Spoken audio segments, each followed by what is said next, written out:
여러분 혹시 여러분의 집에 그 우편함에 도착하는 편지들을 요즘 기쁨으로 이렇게 거두어가고 계시나요?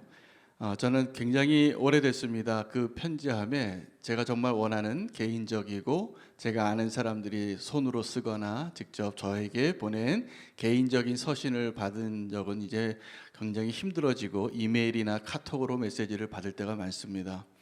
그래서 그 우편함에 도착하는 편지들을 보면 대부분 고지서더라고요.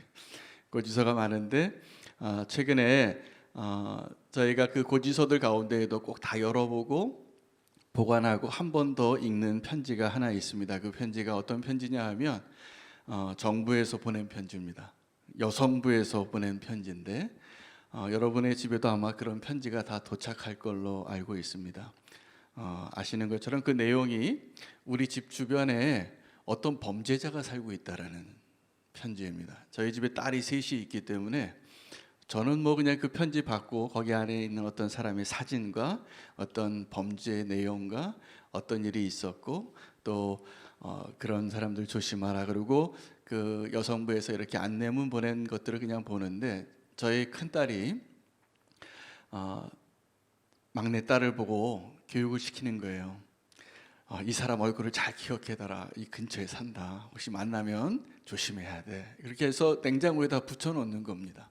근데 저는 그 편지를 보면서 그 범죄자가 어떤 잘못을 했더라고요. 굉장히 나쁜 잘못을 했고 정말 조심해야 될 사람으로 그렇게 여겨지는데 그 사람 사진을 찍은 거 보니까 이렇게 우리 다 아시잖아요. 범죄자들 사진 어떻게 찍는지. 아마 구치소나 경찰서에 맨 처음에 들어갔을 때 사진을 찍겠죠. 죄수의 복을 입고 거기에 어떤 죄, 사람들 또 죄수 번호 이런 걸 이렇게 나열해 놓은 그런 사진들이 주로 그 편지에 실려 있습니다. 제가 오늘 이 편지 이야기를 먼저 하는 이유는 예수님께서 그런 사진을 찍으셨기 때문입니다. 오늘 이제 고난 주간에 오늘 둘째 날인데 오늘 이 본문에서 우리가 이 십자가의 사건들 가운데 예수 그리스도의 고난 가운데 우리가 좀 주목해야 할 포커스를 예수 그리스도의 십자가에서 조금 더 예수 그리스도의 십자가 위에 있었던 그 죄패로 클로즈업하고 함께 묵상할 수 있으면 좋겠습니다. 여러분 그 예수님의 십자가에 그 위에 죄패가 있었는데 마치 여성부에서 발송되어진 그 편지의 죄수의 이름과 사진과 그 죄명처럼 그 예수님의 죄명은 놀랍게도 유대인의 왕이었습니다. 어울리지 않습니다. 사실은 그 예수님을 죽이려고 했던 수많은 사람들은 예수님이 우리의 왕이라고 여기지 않았기 때문에 죽인 거였고 우리의 왕으로 여기고 싶지 않았기 때문에 못 박으라고 외쳤습니다.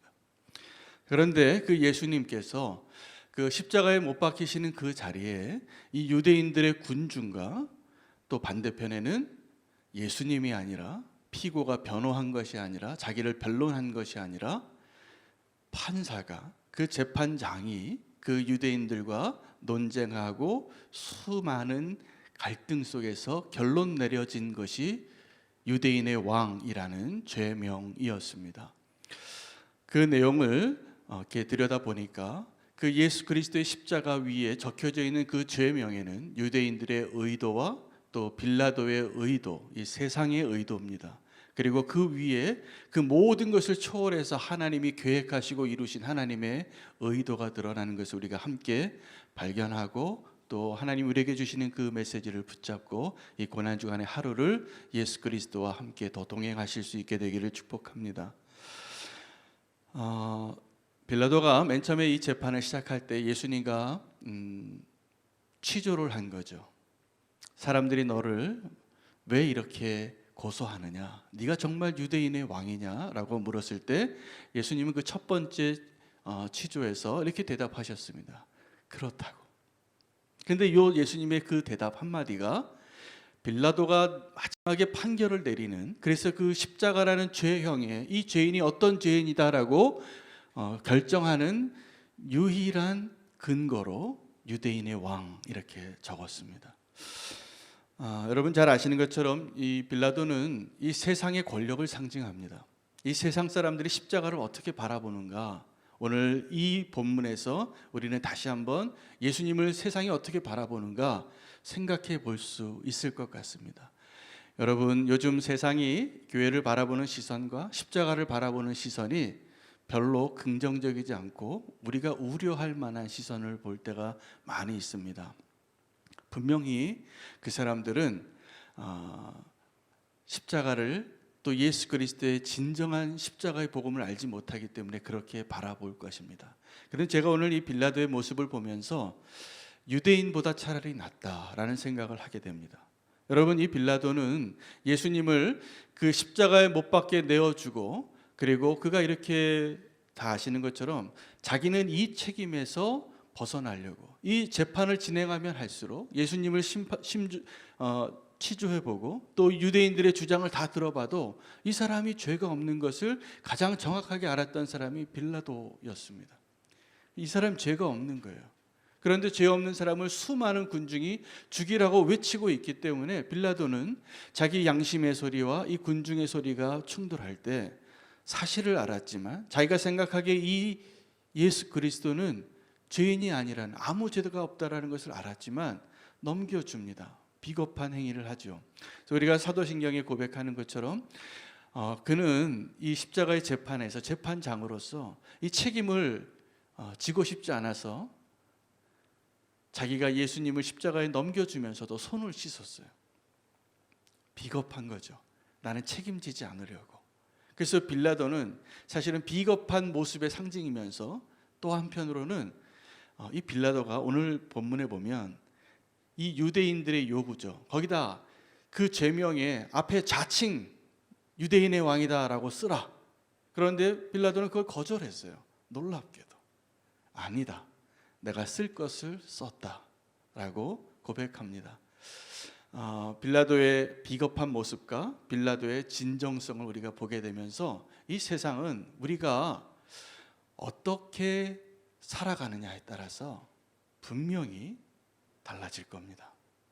이 세상의 시선이 그런 겁니다. 우리가 이 세상을 향하여 배타적으로 살고 또 온전히 그리스도의 복음으로 살지 못하면 이 세상은 양날의 칼같이 우리를 바라볼지도 모르겠어요. 취조해보고 알아보고, 요즘 세상에서요, 이게 SNS에 댓글 다시는 분들이 교회에 대해서 모르지 않아요. 신천지와 교회의 차이를 모르지 않아요. 정확하게 알더라고요. 그런데 지금 우리가 빌라도 앞에 서 있는 예수님의 사람들인 거예요. 근데 우리가 정말 예수 그리스도의 십자가에 합당한 모습으로 살고 있는지 아닌지를 그들이 어쩌면 보고 있는 것입니다. 이 고난 주간에 우리가 이 예수님이 받으셨던 재판과 같이 그 자리에 우리가 살고 있음을 다시 한번 확인하고, 정말 예수님을 사랑하는 자의 모습으로 예수님께 영광 올려드리고 하나님께 영광 올려드릴 수 있는 저와 여러분 되시길 원합니다. 그래서 세상이 유대인의 왕이라고 판결을 내렸더라고요. 세상이. 유대인들은 자칭 유대인의 왕이라고 쓰라라고 강조했지만 그게 신성모독이었거든요. 그래서 예수님을 죽이고 싶었거든요. 그런데 세상이 판결을 내린 결론은 예수님이 정말 유대인의 왕이라는 거였습니다. 그것이 예수님께서 보여주신 의도예요. 그걸 고백하셨고, 그런데 하나님의 의도는 무엇이냐 하면 그 예수님이 유대인의 왕이라는 그 사실을 놀랍게도 빌라도라는 세상의 권력의 손을 통해서 3개국으로 쓰셨다는 거예요. 로마 제국의 언어와 헬라어와 히브리어로. 이게 무엇을 의미합니까? 모든 사람이 알라는 거예요. 어떤 내용을요? 유대인의 왕이라는 것을. 이 예수 그리스도가 정말 메시아라는 것을. 이 예수 그리스도가 누구인가를, 세상은 예수님을 죽이면서도 이 예수 그리스도가 누구인지를 드러낸 셈이 되었습니다. 하나님의 의도는 이 3개 국어로 쓰게 하신 것을 보면서 제가 알게 됐어요. 하나님이 원하시는 것은 이 예수님이 누구인가를 다 알리길 원하시는구나. 그 책임이 누구에게 있을까요? 저와 여러분에게 있습니다. 십자가는 그 어떤 역할을 하고 있냐면, 십자가의 의미가 굉장히 이 십자가의 복음의 핵심이기도 하지만, 십자가가 우리가 십자가로 가까이 가게 되면 누구든지 진짜 모습이 드러나게 됩니다. 여러분, 예수님도 이 십자가에서 진짜 본인이 누구인지를 드러내신 것이 분명합니다.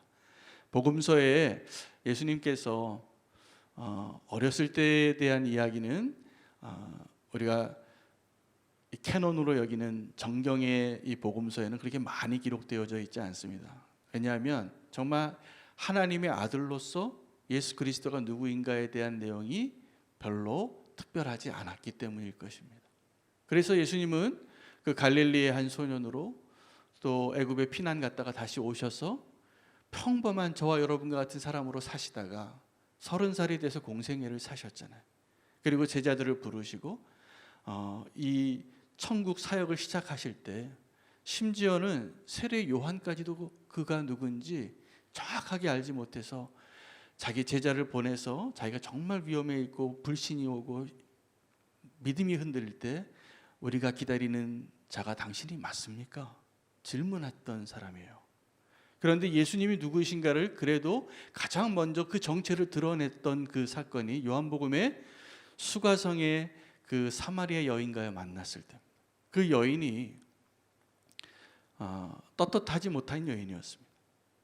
품행이 단정하지 못했고 남편도 여럿이 있어서 낮에 그 뜨거운 때학볕에 물길로 올 수밖에 없는 그 이유는 뭐냐면 사람들 피했던 거죠. 근데 그 사람이 예수님 만나서 예수님이 그 여인의 안에 있는 어떤 갈망을 봤냐면 예배에 대한 갈망을 봤어요. 여러분, 오늘 이 자리에 우리 같이 이렇게 새벽 기도에 나올 정도의 믿음이 있는 사람들만 하나님을 예배하고 싶은 갈망이 있는 것이 아니라 어쩌면 지금 우리가 손가락질 할 수 있는 여성부 편지에 사진이 찍혀 있는 그 죄인이 하나님을 갈망할 수 있다는 사실을 알아야 됩니다. 그런데 예수님이 바로 그 죄인 여인에게 그 대화의 끝에 이 산에서도 말고 저 산에서도 말고 하나님의 영으로 예배드릴 그날이 오는데 내가 그니라 라고 말씀하십니다. 예수님이 하나님이신 것을 가장 직접적으로 내가 누구인지를 말씀해 주신 때가 그때였어요. 그런데 예수님이 내가 누구인가를 가장 정확하게 드러내신 때가 언제면 이 십자가입니다. 십자가에서 예수님이 유대인의 왕인 것이 드러난 거예요. 그 전까지만 해도 유대인들이나 또 제자들이나 다른 사람들이 이 사람이 정말 누군지 몰라서 믿고 따르는 사람도 수천 명의 사람들이 있었지만 그 사람을 죽이고 싶었던 사람도 수천 명이 있었을 거예요. 그리고 그 사람들이 이 종려 줄 때는 그렇게 예수님을 호산나로 외쳤다가 그 사람을 또 죽이려고 일주일 만에. 그러나 예수님은 그때 십자가에서 정말 누구인가를 드러내셨습니다. 십자가에서는 제자가 누군지도 드러내더라고요. 여러분, 제자들이 예수님을 따랐습니다. 3년 동안 함께 먹고 마시고 따라가고 자기 배도 버리고 집도 버리고 가족도 버리고 예수님을 따랐는데 그 제자가 정말 어떤 사람인가가 드러난 것은 십자가였어요. 실패자잖아요. 베드로에게 물었습니다. 이 세상에서 나를 누구라고 하느냐? 근데 그 대답을 주님이 듣고 싶었던 것이 아니라 너는 나를 누구로 하느냐? 베드로는 정답을 얘기했어요. 그때는 주는 그리스도시요 살아계신 하나님의 아들이십니다라고 대답했지만 베드로는 십자가로 가까이 갈수록 예수님이 예언하신 대로 실패합니다. 3번 부인해요. 만약에 베드로가 십자가로 가까이 가지 않았다면 대제사장의 그 저녁에 그 조그만 불 하나 켜놓고 사람의 얼굴도 잘 보이지 않는 그 희미한 저녁에 그 깜깜한 밤에 그 여인이 질문했다고 내가 예수님을 부인했을까요? 그런 일이 없었을 거예요. 그러나 베드로는 예수님을 정말 사랑했던 제자니까 멀찍이라도 또 조금 더 한 걸음이라도 예수님의 십자가에 가려고 하다 보니까 자기의 진짜 모습이 드러나는 거예요. 마치 저와 여러분처럼. 우리가 지금 예수님의 십자가 가까이 가지 않을 때는요 그럴듯합니다. 그러나 정말 십자가 앞에 가면 그때 진짜 우리의 모습이 드러나는 것 같아요. 어떤 모습입니까? 실패한 제자의 모습이에요. 도마처럼. 내가 도마가요 그 예수 그리스도께서 우리의 스승님께서 부활하셨다는 소식을 듣고도 의지를 가지고 안 믿으려고 하는 불신자들보다 더한 모습이에요. 십자가는 우리의 진짜 모습을 드러냅니다. 그 십자가에서는 또 하나 드러나는 것이 있는데 하나님 아버지의 사랑입니다. 예수님께서 그 십자가에서 달려 돌아가실 때 비명 지르면서 돌아가셨어요. 오늘 이 본문에는 엘리 엘리 라마 사막다니라고 외쳤다고 하고, 다른 복음서에서는 크게 비명을 지르고 돌아가셨더라, 이렇게 기록이 되어져 있습니다. 예수님이 돌아가셨을 때 하나님, 나의 하나님, 어찌하여 나를 버리셨나이까? 무슨 얘기냐면, 예수님이 겟세마네 기도에서 이 잔을 좀 지나가게 해달라고 기도했지만 그게 진짜 이루어진 자리가 십자가예요. 그리고 그 잔을 진짜로 마시고 고난을 당하시고, 정말 예수님이 고통스러웠던 것은 십자가에 달린 육체적인 고통이 아니라 하나님이 나를 마지막에 외면하시고 내 손을 놓으셨다는 것이 괴로웠을 겁니다. 제가 알고 있는 한 선교사님이 중동에서 사역을 하셨는데, 귀한 사역을 하신 선교사님이었는데, 따님이 이제 다 커서 외국에서 대학을 다니다가 아버지 어머니가 사역하는 중동 선교지로 방학을 이용해서 왔어요. 좋은 대학에 들어가서 하나님의 은혜로, 어려운 형편이었는데 공부도 잘해서 좋은 대학에 들어서 기뻐서 이제 대학교 들어가기 전에 들어가서 이제 떠나 있어야 되니까 이번 여름에 같이 지내자, 그래서 왔어요. 물놀이를 갔습니다. 물놀이를 갔는데 그냥 그 개울가 같았던 그 물이 급류가 생긴 거예요. 물이 갑자기 너무 많아져서 두 사람이, 아빠하고 딸이 물에 떠내려갔습니다. 근데 아빠는 이 딸의 손을 꼭 잡고 있었고, 떠내려가는 가운데 아버지의 발이 이 바위 틈에 꼈어요. 아버지는 급류가 와도 이렇게 고정이 되어 있었는데, 딸은, 떠내려가는 딸을 아버지가 붙잡고 있었는데 오랫동안 버텼어요, 이 아버지가. 근데 힘이 빠지는 거예요. 물은 계속 떠내려고. 아버지가 붙잡고 있다가 힘이 없어지기 시작한 거예요. 안타까운 사건이 발생했습니다. 아버지는 그 손을 놓을 수밖에 없었어요. 딸이 그렇게 하나님께로 갔어요. 이제 자녀를 키워보신 분이 다 있으시겠지만, 여러분, 내 자녀를 내 손으로 놔서 그 아이가 죽는 것을 보는 그 부모의 충격은 이루 말할 수 없습니다. 그 아내가 그 소식을 듣고 고통 가운데 이 가정이 제대로 서질 못하더라고요. 그런데 그 사모님이 몇 년 뒤에 암이 생기셔서 천국에 가셨어요. 지금은 그 아버지 선교사님 혼자 남으셨는데, 저는 그 선교사님의 고통을 감히 표현하거나 이해한다고 위로할 수도 없겠더라고요. 딸을 잃고 아내를 잃고 욥과 같은 고난을 통과하시는데, 그 선교사님은 아버지의 마음을 배우셨어요.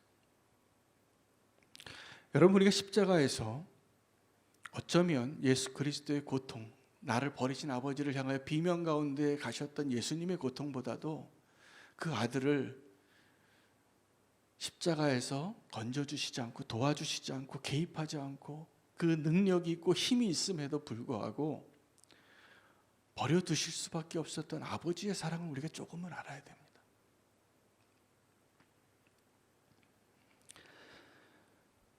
그것이 십자가거든요.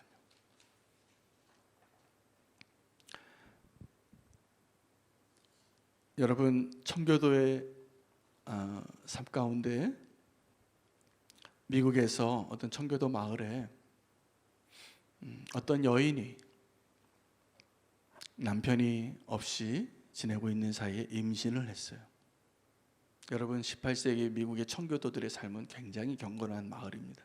신앙의 자유를 위해서 이 신대륙에 와서 경건한 마을을 세우고 수도원과 같이 다 경건한 삶을 사는데, 그 공동체 가운데 한 여인이 남편이 떠나 있는데 임신을 한 거예요. 그래서 배가 불러오고 이 마을에 재판이 열렸습니다. 중형을 내리고 처형을 해야 될 정도의 분명한 죄니까, 용납할 수 없는 죄니까. 근데 마을 사람들이 그래도 이 아이를, 생명을 살려야 되니까 이 여인을 그래 살려두기로 하고, 그 대신 그 목에다 주홍 글씨로 목에 걸고 다니게 했어요. 간음한 자 이렇게 하고 살게 합니다. 그런데 이 판결을 내리기까지 재판을 계속 진행하는데 이 여인이 누구랑 간음했는지를 얘기를 안 하는 거예요. 누가 이 애의 아빠인지 분명히 이 마을 안에 있는데 어떤 일이 이루어졌냐면, 그리고 세월이 많이 흘러갑니다. 그 여인은 그 아이를 이 손가락질 받으면서 나는 가늠한 여자요 이렇게 목걸이를 주홍 글씨를 달고 다니면서도 그 아이를 잘 키워요. 뜨개질도 하고 빌어서도 먹고, 그래도 불쌍하니까 그래도 조금씩 연명할 수 있게 살아서 이 아이를 잘 키웠습니다. 자, 그런데 그 마을에는 아주 존경받고 훌륭하고 하나님의 사람으로 알려진 목사님이 한 분 계셨는데 그분의 이름이 딤스데일이라는 분이에요. 이 여인은 해리스 프린이라는 여자고. 근데 이 목사님은 어느 날 충격적인 발표를 합니다. 어떤 발표냐 하면 마을 사람들에게 여러분 사실은 저 해리스 프린의 아이의 아빠가 접니다 라는 충격적인 발표를 하고 스스로 목숨을 끊어요. 왜 그랬냐 하면 이 주홍 글씨를 달고 다니는 이 해리스라는 여인은 자기 딸을 그렇게 주홍 글씨를 달고 살면서도 어렵게 살아내고 소망을 바라보면서 이제 나중에는 그래도 어엿한 가정을 하나 회복했는데, 이 목사님은 내가 바로 그 죽일 죄인인 것을 아무도 몰라요.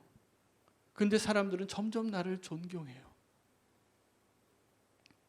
그가 나중에는 그것이 고통스러워서 그것을 고백하고 자결하는 이 이야기가 주홍글씨라는 소설의 줄거리예요.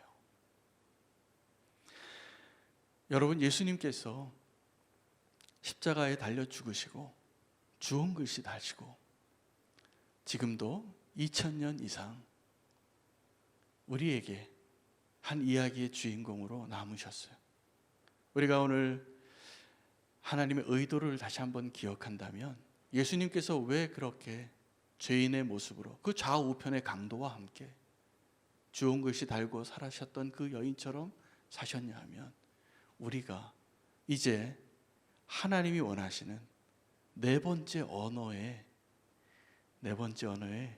죄패가 필요해요. 예수님이 왕이시라는 사실을 로마 제국의 언어도 아니고 헬라어의 언어도 아니고 히브리어도 아니고 우리 삶이라는 언어로 예수님이 누구신가를 이제 고백하고 드러낼 수 있으면 좋겠습니다.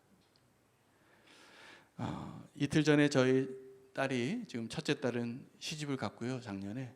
이제 둘째 딸이 대학교 4학년인데 마지막 한 학기 남겨놓고 연변가기대에서 공부를 하는데 졸업을 한 학기 남겨놓고 못 들어가고 있어요. 코로나 때문에.